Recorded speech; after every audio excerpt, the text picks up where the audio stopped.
Aba, Joanne, ang kapal ng mukha mo para sagot-sagutin ako ng ganyan. Baka nakakalimutan mo na pinatira kita dito sa bahay ko at pinapalamon. Kulang na nga lang, ibihisan kita eh. Abusado ka.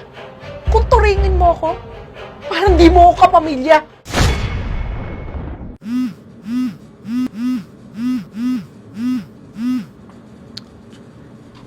Hello? Hello ate. Ano, kumusta? Okay naman ate. Nga pala te, si Joanne pupunta daw dyan sa Dubai. Joanne? Sino naman yun? Ano ka ba, yung pinsan natin?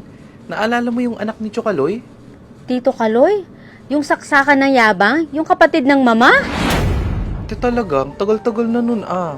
Cho, alam ko matagal na. Pero sa tingin mo ganun kadaling kalimutan yun? Oo, mga bata pa kami. Pero bakit kami kailangan pahiyain ng Kaloy na yan? Doon pa naman sa palengke. Nangutang na nga lang kami ng pang-ulam tapos ipapahiya pa kami. Hindi ko makakalimutan yun, Cho. Tandaan mo yan. Ate talaga, okay, kalma. Pero yun na nga, si Joanne pupunta daw dyan sa Dubai. Ngayon, kinausap kami kung pwede daw munang dyan makituloy. Habang naghahanap ng trabaho, ikaw lang ang kamag-anak dyan eh. Ewan ko, Cho. Hindi ko alam pero hindi ko nagugustuhan yung balita mo. Anyway, bahala siya. Good luck sa immigration kung makakapasa siya. Sige na nga ate, sabihan ko. Sa susunod na babalitaan mo kung maganda naman ha. Sige na nga, bye-bye. Biyerna.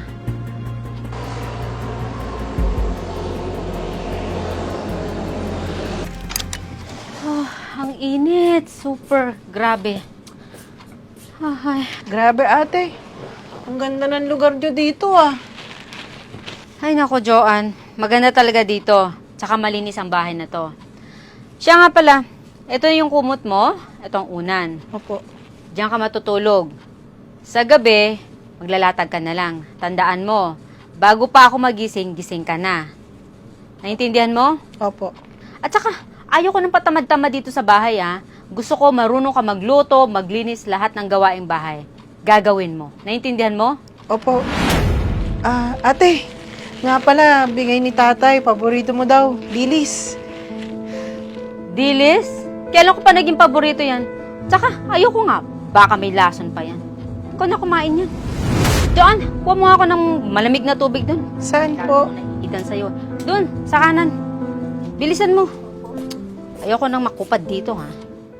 Joanne! Ano ba? Nasaan ka na? Malilate na ako! Ito na po ate. Pasensya na po. Ito na po. Nasaan na ba yung pinapakuha ko sa'yo? Sorry po. Ito na po ate. Ito po. Di ba sabi ko sa'yo, ayoko nang makupad? Sorry ate. Oh, ayan ang pera. Mamalengke ka. Pag galing mo ng palengke, isala mo yung labahin. At bandang 4 o'clock, siguraduhin mo magsasaing ka na, okay? Para pagbalik namin, kakain na lang kami. Huwag kang pakupad-kupad. Opo ate. Bes, pakuha mo nga rin yung medyas ko. Asan ba? Oh, narinig mo yun, di ba? Kunin mo yung medyas ni Jed at na may suot na niya.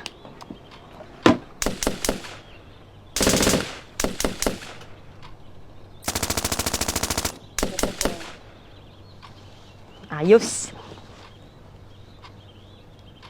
Ano, nagdadabog ka? Hindi po ate. Alis na ako. Bilin ko sa'yo ha, huwag mo kalimutan. Anong bibili ko dito?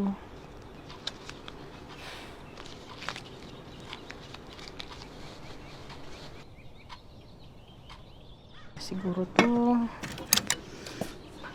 Sana magustuhan ni ate. Ate! Kamusta araw mo? Maayos naman. Ano, luto ka? Oo ate, sarap yan. Joanne, kakasya ba yan sa 3? Di ba sabi ko sa'yo magluto ka ng pang-3? Ano yan? Sorry ate, kulang kasi yung binigay mo. Joanne, alam ko, katiting lang ang laman ng utak mo. Pero sana naman pagganahin mo, magkakasya yan sa 3. Mag-isip ka nga. Hindi bali ate. Hindi na lang po ako kakain. Kumain naman po ako ng tinapay kanina. O di sige, maigi. Dapat lang. Ate, may good news pala ako. Natawagan na ako for interview dun sa Abu Dhabi. Abu Dhabi? Alam mo ba kung gaano kalayong Abu Dhabi mula dito sa Dubai, Joanne? Eh, okay lang yun, ate. Saan ba yung sakayan dito?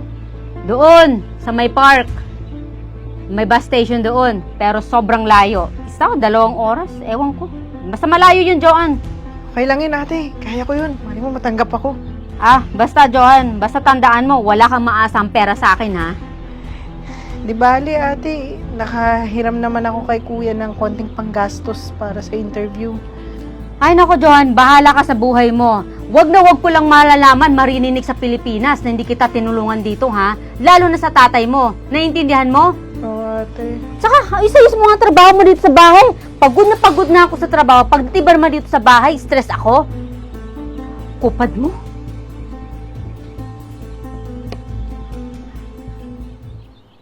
Tawagan ko na nga lang si kuya. Pabalita ko sa kanya yung good news. Hello, kuya! Kamusta? Hello, Jo. Kamusta ka dyan? Okay naman. Alam mo, may good news ako sa'yo. Salamat, kuya, sa pinahiram mong pera kasi sa Lunes, meron na akong interview. Wow, galingan mo ha. Oo, kuya. Promise, gagalingan ko. Pero pasensya ka na sa nabigay ko ha. Konti lang yun eh. Yun pa lang ang kaya ng kuya mo ngayon. Kuya, malaking tulong yun. Ibabalik ko yun sa'yo. Kapag nagkaroon ako ng trabaho, promise, doble pa. Kumusta naman pala ang trato ng ate para mo sa'yo dyan? Okay naman. Ang bait-bait nga niya eh. Alam mo dito, ang lambot ng hinihigaan ko. Pagkatapos, lagi kami may pagkain. Lagi din niya akong pinapasyal.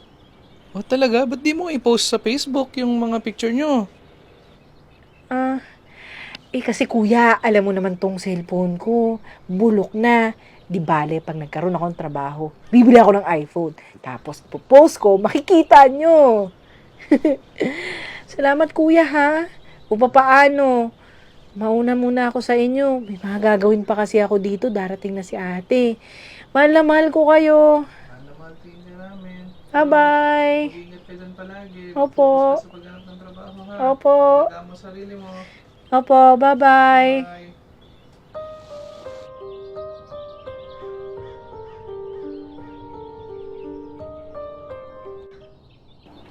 Uy, Bes! Oh, ano? Mukhang excited na umalis yung pinsan mo ah. Talaga ba? Ma-interview siya sa Lunes, sa Abu Dhabi. Aba? Tsaka alam mo ba, Ano? narinig ko sa telepono, Na ano? kausap niya yung kuya niya sa Pilipinas. Okay. Sabi niya, hindi mo daw siya pinapakain ng maayos. Sira ulong yun? Sinabi yun? Oo, tapos pinapatulog mo daw siya sa matigas na papag. Ano pang sabi ng hayop na yon? Makakita nun sa akin, ah. Pinagyayabang nga niya na may interview siya eh. Kailan nga yung interview niya? Sa Lunes. Lunes. Oo. Sigurado ka dyan, ha, sa narinig ko. Oo! Sigurado ako. May pagkamayabang din pala, no? Gano'n naman ng pamilya nun, eh. Saksakan ng kayabangan. Ang yabang nga eh. Sabi pa niya, pag natanggap siya sa trabaho, aalis na siya dito. Tapos, bibili siya ng magandang cellphone. Kung makakaalis siya dito sa bahay. At kung makakakuha siya ng trabaho.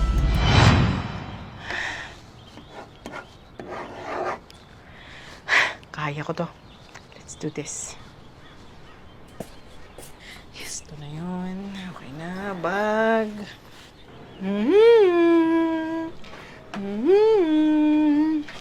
Yes, this is it. This is my interview. Hello, Bes. Paalis na tong alaga mo. Ano? Ngayon? Mukhang excited nang umalis sa poder mo ah. Kung makakaalis siya. Pero alam mo, nalulungkot din ako.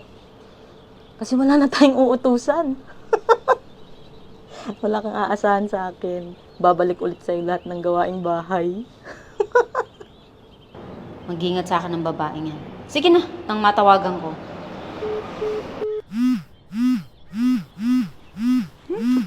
Ate tumatawag. Bakit kaya? Hello, ate? Hello, Joanne. Nakalis ka na ba?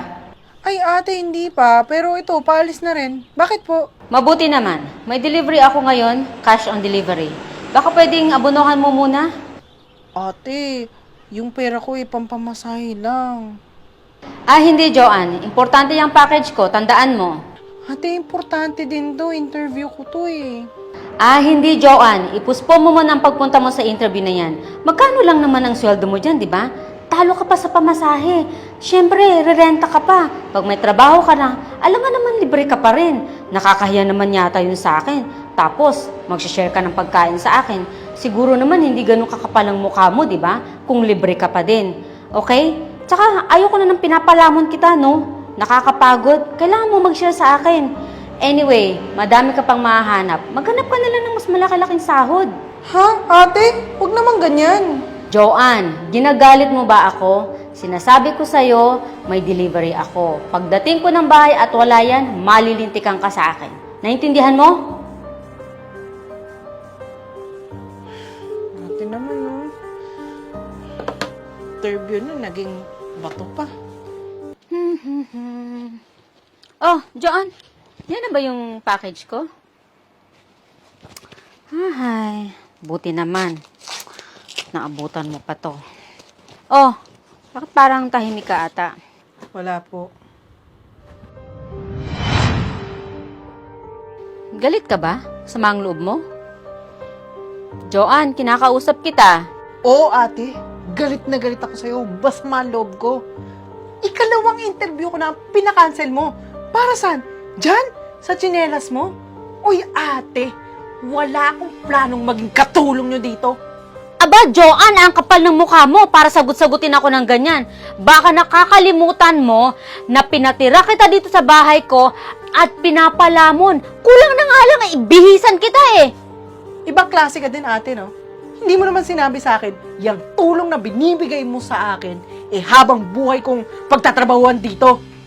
Ang kapal ng mukha mo. Mas makapal ang mukha mo. Abusado ka. Kung turingin mo ako, parang di mo ako kapamilya. Aba, Joanne, lumayas ka sa pamamahay ko. Huwag na huwag ko lang makikita ang pagmumukha mo. Ingrata kang babae. Layas! Hindi mo na ako kailangan palayasin pa. Hinihintay lang kita. Alam mo, ate, sana walang mangyari sa'yo, no? Kasi, pag nangyari yon, pamilya mo lang ang tutulong sa'yo. At sigurado ko, di ko sasagutin ng tawag na yun. Marami kang satsat. Layas! Alis talaga.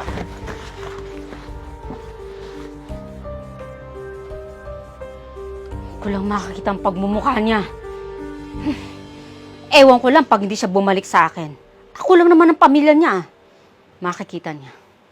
Babalik din siya sa akin.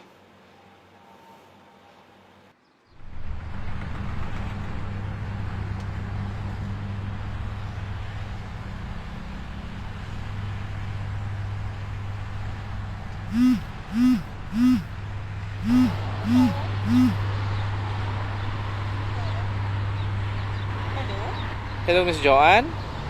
Yes, sila? Ma'am, sa Mediclinic po ito sa Dubai. Kamag-anak niyo po ba si Miss Farah Chin? Oo, bakit? Ano nangyari?